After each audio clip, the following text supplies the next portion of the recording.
La déco se décline au féminin cette semaine. La charmante Nadine nous fait découvrir son tout dernier chantier de rénovation près de Mulhouse. Et Marie-Pierre est une inconditionnelle de la récup. Elle et toute l'équipe du Petit Bazar à Colmar créent pour nous des éléments de déco uniques, imaginés à partir d'objets destinés à la benne.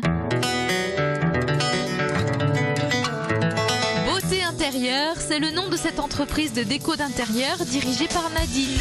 Pleine d'énergie et d'idées, elle a apporté à cette maison chaleur et convivialité tout en préservant la ligne contemporaine. Les canapés orange sur lesquels on est assis, ils étaient là avant que tu commences le chantier et les propriétaires voulaient les garder, ces canapés. Oui, c'était ton impondérable. Voilà, c'était mon impondérable, exactement. Ils ont tout refait, mais ces canapés sont restés. Donc ça, c'était la base de la décoration. Ouais. Il a fallu que je te tienne compte de ces canapés orange. D'où le... Ben oui, parce que du coup, tu as joué la carte rouge, voilà. Orange. Donc je suis partie sur un camailleux de rouge orangé. Ben, un rouge, alors, un rouge quand même très prononcé. Très sang, très terre, comme ça. Tout à fait. Hein? Oui, qui est en fait le rouge Ercolano de chez Argile, qui est vraiment un beau rouge, effectivement très profond, qui se marie très bien avec le orange. Pareil pour le tapis, que j'ai trouvé rigolo. Et puis ces statues, voilà, donc ça c'est Cathy la propriétaire qui tient beaucoup à ces statues et qui a voulu mettre... Et le gris derrière est sympa, mais c'est pas de la peinture. Oui, ça fait un effet... Un peu terre aussi. Un peu terre aussi, c'était surtout pour apporter un côté authentique, un côté naturel à la pièce, puisque le orange, c'est quand même des couleurs très vitaminées. Et le cuir, c'est aussi un peu froid. Le cuir, c'est assez froid. Ouais. Donc voilà, le but, c'était de réchauffer l'ensemble. Le mur, donc avec de la peinture à la chaux, dans les couleurs assez naturelles, assez terre. Et puis le bois. Au sol, le parquet blond, chêne, qui évidemment réchauffe énormément la pièce également. Et c'est amusant parce que quand on rentre, c'est comme un tapis qui se déroule, on a envie d'aller dans le salon. Il y a une courbe comme ça entre le carrelage et le parquet. C'est un chemin d'accueil. C'est un chemin d'accueil. Quand on rentre dans la maison, je trouve que c'est très agréable d'être accueilli, tout de suite de se sentir accueillis par les propriétaires. Ouais. Je trouve ça bien. Voilà, on est tout de suite accueillis dans le salon. Les gens arrivent et savent que le chemin naturel, c'est d'aller vers le salon pour aller prendre l'apéritif ou pour prendre un café. Voilà. Très bien, très bien. C'est une invitation. C'est une invitation.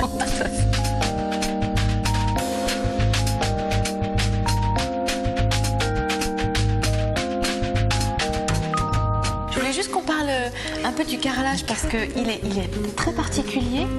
Oui, il a un effet cuir un petit peu, il est très sympa, un côté très brillant et je trouve qu'il donne un côté très chic à la pièce. Et la taille des dalles est sympa. C'est sympa, oui. Ce sont des grandes dalles, oui, c'est vrai qu'avec des joints très très fins, donc ça donne aussi une uniformité, un côté lisse à la pièce. Cette maison, Nadine, elle a une trentaine d'années à peu près. Et il y a 30 ans, on a tendance à l'oublier, mais il y avait quoi? Une cuisine, un salon et une salle à manger séparée. Et la salle à manger, comment tu l'appelles? Une pièce musée. C'est la pièce musée. Voilà. Ouais, on n'y va que le dimanche midi. On n'y va que le dimanche midi, c'est vrai. On n'y va plus beaucoup parce que maintenant, on fait des intérieurs qui sont très ouverts, très spacieux. C'est ce que tu as fait là. Voilà. Cette cuisine, c'est pareil, on a envie d'y aller. Il faut que ce soit très convivial. Et que tout le monde vive avec tout le monde, que celui qui cuisine soit avec sa famille ou ses invités, ses amis, pour garder ce côté convivial. Et alors, elle voulait une cuisine très blanche, très blanche, très moderne, très uniforme, enfin tout en unité, en espace. Mais tu as quand même réchauffé les murs pour pas justement que ça fasse trop... Pour éviter de sortir, enfin pour sortir un petit peu du noir et blanc, on a mis ce orange qui s'appelle Terre de Feu, qui est un orange qui est très doux et qui réchauffe bien la pièce, un peu corail. Que tu as repris autour de la fenêtre. Dans l'encadrement de la fenêtre. Et puis après de réchauffer également avec des plantes, du bois flotté, des choses comme ça qui réchauffent bien la pièce, qui vient d'un petit fleuriste avec qui je travaille, qui fait de très belles choses. C'est pas évident, oui, d'avoir comme ça beaucoup de blanc. Là aussi, derrière les portes sont laquées, mais tu as juste encadré avec un peu de gris. De gris, voilà, pour éviter que ce soit complètement blanc, casser un petit peu avec le gris. Et puis c'est toujours ce côté épuré avec du coriandre. qu'on aime beaucoup, parce qu'il n'y a pas de joint avec le coriandre. Pas de joint, c'est très joli, c'est très épuré, c'est très lisse. Même au toucher, c'est très agréable. Et que de rangement sur cet îlot. Ouais. Là, c'est royal.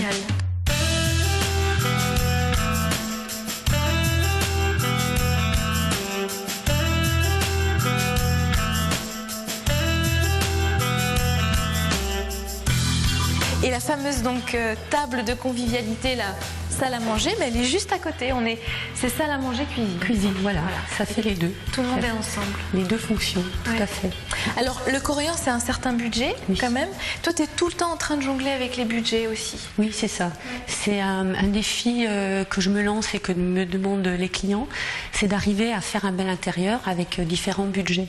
Donc, on n'est pas obligé de mettre toujours une fortune dans son intérieur pour avoir un bel intérieur. Là, tu vas mettre une certaine somme pour le coriandre. Mais du coup, il y a d'autres choses à côté qui seront peut-être plus accessibles. Voilà. Les petites lampes qui viennent de chez Fly d'un budget très abordable et qui vont apporter un côté très design contemporain. C'est rigolo. C'est rigolo, voilà. Ouais. Et ton boulot à toi, c'est ça, c'est ce qu'on n'a pas toujours le temps de faire, c'est d'aller de magasin d'enseigne en enseigne et de chercher le petit objet qui va correspondre et qui sera au budget aussi, peut-être un peu plus accessible. Voilà, je fais beaucoup de recherches dans la région et on trouve des magasins qui ont vraiment de jolies choses, des petits commerces à des budgets abordables. Ouais. On va découvrir encore une chambre à coucher et une salle de bain dans quelques instants. Mais avant, on reste dans le Haut-Rhin, mais on va du côté de Colmar, dans une boutique, le Petit Bazar. C'est un vrai coup de cœur. Vous allez le voir qu'on peut faire des objets très originaux à partir de récupération.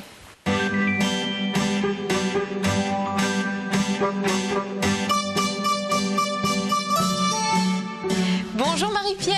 Bonjour. Je te fais un bisou. Alors on est en plein cœur de Colmar, dans ce petit bazar Espoir, une association qui aide à la réinsertion des personnes comment on peut résumer, en récupérant des objets à droite à gauche et en leur redonnant une deuxième vie. L'histoire du Petit Bazar, oui, c'est une histoire qui date de 10 ans puisque l'atelier Bazar existe depuis une dizaine d'années, que j'anime donc depuis une dizaine d'années et voilà, et au bout de 10 ans l'association a pris la décision un peu audacieuse d'ouvrir le Petit Bazar en centre-ville, une boutique atelier. Une vraie boutique avec un atelier adjacent où travaillent donc des bénévoles et puis quelques personnes en réinsertion. Regardez, je vous explique, c'est très simple, il suffit de voir cette lampe. Il y a beaucoup de lampes ici. On aime la lumière. Vous aimez la lumière. Ça, c'est une lampe qui a été faite à partir de ressorts de matelas. C'est des carcasses de matelas, oui. Donc on va voir beaucoup de lampes, des lampes sur pied, une lampe faite à partir de cassettes. Il y a vraiment, je trouve que c'est très difficile aujourd'hui de trouver des luminaires originaux et ici on en a vraiment. Ah bah là, si vous voulez de l'originalité, alors là c'est difficile de trouver mieux. Il y a aussi des pièces uniques qui sont créées parce que il y a des objets cocasses qui nous sont sont tombés sous les mains. Et il y a des choses aussi très rigolotes à partir d'objets, de couverts, des couverts en argent. L'argenterie. Voilà, alors on utilise des couverts dépareillés qui sont donc donnés par les gens et on les transforme soit en patères, soit en accroche-bijoux, accroche-torchons, porte-clés. Ça c'est pour mettre les bijoux. Ça c'est notre charmant bénévole André qui s'amuse follement à créer des accroche-bijoux, des rondes serviettes. Des rondes serviettes avec une fourchette. Ça c'est amusant.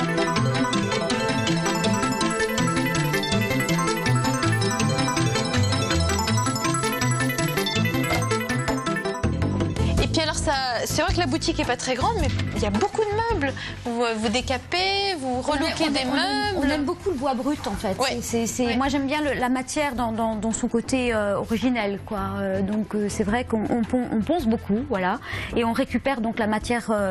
On cherche nouveau la nature première de l'objet, voilà. Et les chaises aussi, cette chaise bistrot là.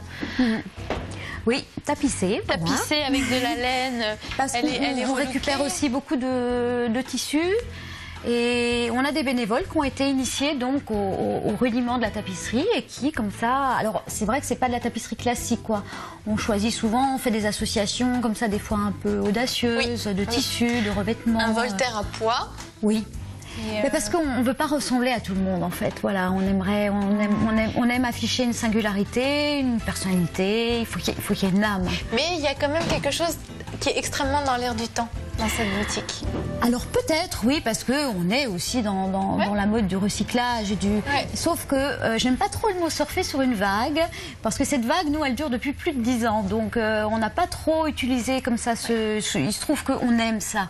On aime, en fait, on n'aime pas jeter, on n'aime pas laisser un objet à l'abandon, on n'aime pas le jugement qu'on peut avoir sur quelque chose qui est soi-disant en fin de vie. Nous, on n'y croit pas, donc on veut le ramener à la vie, quoi.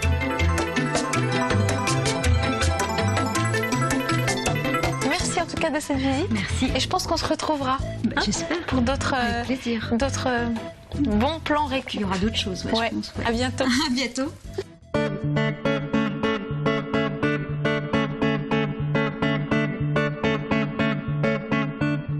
Et nous voilà de retour à Mulhouse en compagnie de Nadine qui m'invite à découvrir la chambre.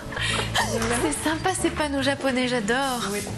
Qu'est-ce que tu as fait ici? Quelle ambiance tu voulais donner? L'idée, c'était de faire quelque chose de chaleureux, de très tendre, de très doux, où on a envie de se laisser bercer dans les bras de Morphée. Le but, c'était ça. Donc, c'est une peinture dans les couleurs taupe, beige qu'on a choisi. Et le peintre a utilisé un essuyer pour donner cet aspect blanchâtre sur les murs. Inégal, voilà. Et qui donne un effet vraiment chaleureux à la pièce, je trouve. Ouais. Donc on est resté dans des couleurs très, très claires, un taupe clair, très chaleureux, avec un couvre-lit sobre, des coussins. Et c'est très féminin, hein, parce que la propriétaire a mis plein de statues de femmes. Voilà, alors il faut dire que j'ai un coup de cœur pour ces statues. C'est Cathy, la propriétaire, qui a trouvé ces femmes nues qu'elle a ramenées de différents voyages, et je trouve ça très, très joli et très, très original. Ouais. Et la salle de bain est sympathique aussi. Moi j'aime bien ces systèmes de circulation dans les salles de bain, parce qu'elle est petite. Elle est petite. Le lavabo a été placé sur une paroi avec la douche à l'arrière, et c'est vrai qu'on gagne de la place tout en ayant une salle de bain fonctionnelle et très, très jolie. Ça, c'est un bon système à garder en mémoire. Voilà. Quand on n'a pas beaucoup de place, qu'on veut une belle douche, c'est un bon système d'idée. C'est une salle de bain très zen aussi, on se sent très bien, qui correspond bien à la chambre.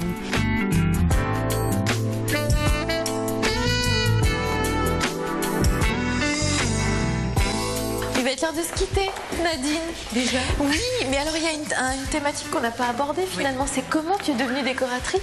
Oui, alors en fait j'ai toujours aimé ça depuis toute petite, j'ai toujours été passionnée de décoration, et il y a un peu plus de 10 ans, les aléas de la vie ont fait que j'ai quitté l'entreprise dans laquelle j'étais commerciale dans les photocopieurs, donc absolument rien à voir.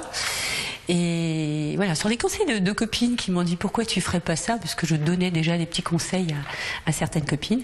Donc j'ai suivi différentes formations à Paris pendant à peu près 2 ans, et puis voilà, je me suis lancée, je regrette pas, j'adore ce que je fais. Et ton entreprise s'appelle Beauté Intérieure, et c'est ce que tu aimes, c'est essayer de chercher ce que les gens ont en eux pour le mettre après dans leur déco, le faire ressortir dans leur déco. C'est ça, parce que la plupart du temps, les gens qui m'appellent ne savent pas forcément ce qu'ils aiment ou ce qu'ils n'aiment pas.